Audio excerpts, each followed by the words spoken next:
siang. Dengan Bapak siapa? Sudarsono. Oh, dengan Bapak Sudarsono. Ya. Oke Bapak, perkenalkan nama saya Muhammad Arsyafiq. Mm-hmm. Saya ahli gizi di rumah sakit ini Bapak. Nah, di sini saya akan melaksanakan asesmen terkait dengan pekerjaan Bapak, aktivitas, terus keluhan-keluhan yang Bapak alami sama tentang hasil pemeriksaan kemarin itu Pak ya. Apakah Bapak bersedia? Bersedia. Baik, terima kasih Bapak. Boleh Iya, saya minta kertas? boleh dong. Dengan Bapak Sudarsono Pak? Iya, Sudarsono. Bapak Sudarsono. Mohon maaf Pak, kalau boleh tahu untuk umurnya berapa tahun Pak? 30 tahun. Umur 30 tahun. 30 tahun. Untuk agamanya Pak, kalau boleh tahu? Saya agamanya Buddha, Pak. Buddha Pak. Oh, iya, ya. siap.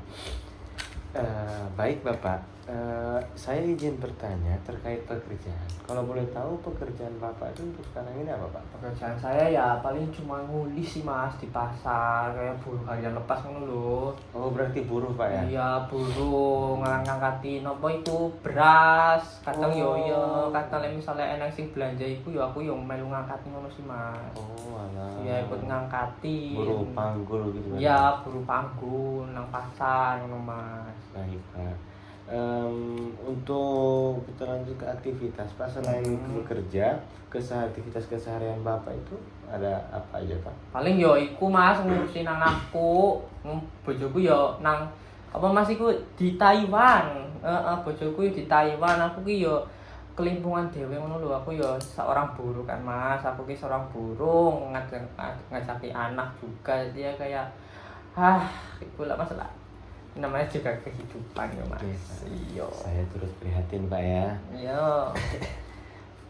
Baik Bapak Sudarsono. Untuk berapa waktu ini keluhan Bapak apa aja Pak? Keluhan saya paling nih Mas, nyeri sendi. Oh, berarti habis angkat. Iya, bisa ngangkat mungkin ya Mas ya. Jadi nih pegal-pegal lah semuanya nih sendi-sendi saya nih. Terus juga saya nih mengeluhkan kayak demam ringan Mas. Kadang demam ya. Demam Pak. Jadi kayak panas ya gitu. Iya, demamnya ya kayak gitu, panas juga. Terus saya nih kadang pusing banget nih pusing Mas.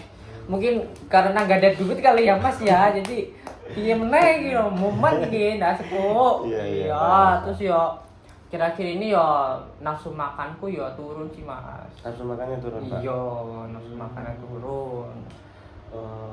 Apa karena Bapak kan nafsu makan turun Pak. Bapak ada kayak ngalamin kayak penurunan berat badan mungkin dari segi ya Bapak ngerasa kurusan atau gimana gitu Pak? Oh, yo iku Mas. Kan setiap budal kejo ki aku yo ngaca toh, ngaca diikut temene di cermin. Nah, koyo iku koyo tirusan ngono lho ikine pipiku kayak tirusan terus ki lho baju sing dikenake iku yo agak longgar ngono lho Mas, agak longgar. Makane koyo iki aku iki kurusan apa-apa ngono sih Mas. Ngono. Kira-kira Bapak tahu tidak penurunannya itu berapa kilo? Aku ora ngerti sih Mas, aku ora tahu nimbang-nimbang ngono sih. Oh, enggak tahu. Iya, enggak tahu nimbang-nimbang. Baik Bapak, kalau gitu saya izin menginterpretasi dari yang Bapak jelaskan sama hasil dari data pemeriksaan Pak ya. Di data pemeriksaan kemarin di bulan yang sebelumnya BB Bapak itu ada 55. Dan untuk saat ini BB Bapak ada 52. Berarti kalau misalnya Bapak bilang tadi kurusan itu benar Bapak. Bapak mengalami penurunan berat badan sekitar 3 kg selama 1 bulan terakhir Pak. Baik. Selanjutnya untuk tinggi badan ada 165 dan ada IMT menurut BB, menurut berat badan dan tinggi badan. IMT itu indeks massa tubuh Pak. Jadi itu adalah indikator di mana kita bisa menilai status gizi seseorang. Nah, untuk IMT Bapak sendiri ada di 19,1, itu masih dalam, alhamdulillah masih normal Pak. Berarti iki sajane iki aku ya normal ya Mas yang mau ngukur turun berat badannya tok iku. Iya Pak, betul. Iya. Dari status gizinya itu masih normal Pak. Cuman kita bisa lihat di bagian pemeriksaan biokimia yang Bapak dicek kemarin itu Pak. Iya. Itu Pak. Nang dokter itu kan Mas. Iya yang dari dokter. Nah, di sini ada 4 indikator biokimia yang menyatakan bahwa rendah dan tinggi. Yang pertama ada HB, hemoglobin Bapak, kadar darah Bapak itu 10,2. Itu rendah, Pak. Oh, ya. Terus yang kedua ada LED, itu 48 mm per jam. Itu tinggi, itu menandakan bahwasanya Bapak ada penyakit infeksi. Yang selanjutnya ada CRP, sama seperti LED tadi, itu menandakan bahwasanya Bapak juga ada penyakit. Nah, yang selanjutnya ada pemeriksaan vitamin D, Pak. Jadi kalau misalnya Bapak tadi ngerasa kayak nyeri, ya kan, terus kadang demam ini, terus nafsu makan menurun. Ya, nah, ini dibuktikan kadar vitamin D dalam tubuh Bapak itu kurang, Pak. Oh, alah, sajane gara-gara vitamin D ngono to, Mas. Ya, nah. Oh, alah. Bisa kita vitamin D turun itu bisa dilihat dari mungkin nafsu makan Bapak atau yang lainnya. Nah, oleh karena itu, Pak, dari ini saya ambil kesimpulan bahwasanya yang pertama, asupan Bapak dalam sehari itu belum cukup untuk kebutuhan harian Bapak. Gitu, Pak. Nah, yang kedua, ada kemungkinan Bapak kekurangan vitamin D dan zat besi. Kenapa? Ya karena tadi di sini data biokimianya itu vitamin D rendah sama HB dan albuminnya juga rendah, Pak. Ya. Selanjutnya, untuk berat badan Bapak juga mengalami penurunan dalam waktu singkat. Dalam waktu 1 bulan Bapak mengalami penurunan badan sebanyak 3 kg. Itu kan dalam waktu yang lumayan singkat kan, Pak. Oke.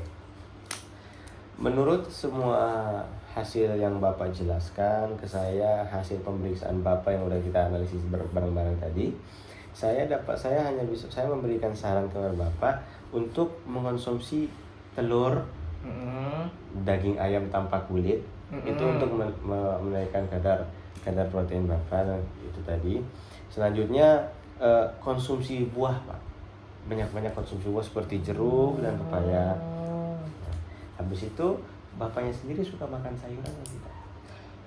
Kayak sih aku ya doyan ae sih, Mas. Mung kayak sayur-sayur tertentu ngono loh. Iya. Tapi masih bisa masuk. Syukur. Ya. Nah, kalau gitu mungkin untuk konsumsi sayurannya bisa ditingkatin lagi, Pak. Ya. Selain itu sama saya juga yang menyarankan untuk minum susu, Pak. Susu yang tinggi kalium untuk menaikkan vitamin D yang rendah tadi itu, Pak. Oke. Nah, selain itu ada yang perlu dihindari juga, Pak. Mohon maaf sebelumnya, apakah Bapak mengkonsumsi alkohol? Boten, Wong. Aku ki yo taat agama aku ki. Syukurlah, Pak. Nah, karena di sini alkohol itu harus kita hindari, Pak. Alkohol harus hindari. Terus minuman manis dan bersoda, Pak. Itu harus dihindari juga. Oke? Sama mungkin untuk saat ini makanan tinggi lemak kayak gorengan, kayak jeroan, ya emang nggak enak atau Pak ngangkat mangan, tapi dikurangin dulu untuk saat ini, Pak, ya. Oke, baik. Sama makanan instan juga, Pak, kayak mie itu mungkin dikurangin juga, Pak. Mas, ya aku yo ki doyan mie banget iki lek bar manggul iku ya aku langsung mangan mie sing instan ngono lho, Mas. Nah, mungkin biar energinya cepat terisi, mungkin bisa diisi dengan makanan kayak nasi, terus ayam, ada tahu juga, ada sayuran. Nah, itu lebih lengkap lagi, Pak. Itu energi Bapak bakal lebih strong lagi, Pak. Siapa? Nah, oke, baik Bapak. Dari hasil yang kita bicarakan hari ini, saya mendapatkan diagnosa yaitu Bapak asupan vitamin D yang tidak adekuat. Ini berhubungan dengan penurunan nafsu makan dan kurang konsumsi sumber vitamin D tadi, Pak. Dibuktikan dengan kadar vitamin D yang rendah tadi. Oke, baik Bapak. Untuk kedepannya mungkin kita akan mengadakan monitoring mungkin sekitar 1 minggu ke depan. Saya akan melihat bagaimana kemajuan dari Bapak. Sekiranya Bapak perlu bantuan atau gimana bisa menghubungi nomor telepon saya, Pak, ya. Oke, baik Bapak. Berarti ki engko seminggu meneh aku mengenai di mana, Mas? Iya, Pak. Oh, alah iya. Kita bakal intervensi gimana kemajuan. Iki berarti nomornya atas nama Mas Arsi. Ya, siap. Yo, oke. Nah, Baik Bapak Sudarsono, terima kasih banyak Pak atas waktunya Pak Ya. ya. Udah cukup sekian. Mohon maaf apabila ada salah kata ya. Ya. Terima kasih Bapak. Yo, terima kasih nama budaya. Nama budaya, Bapak. Nggih.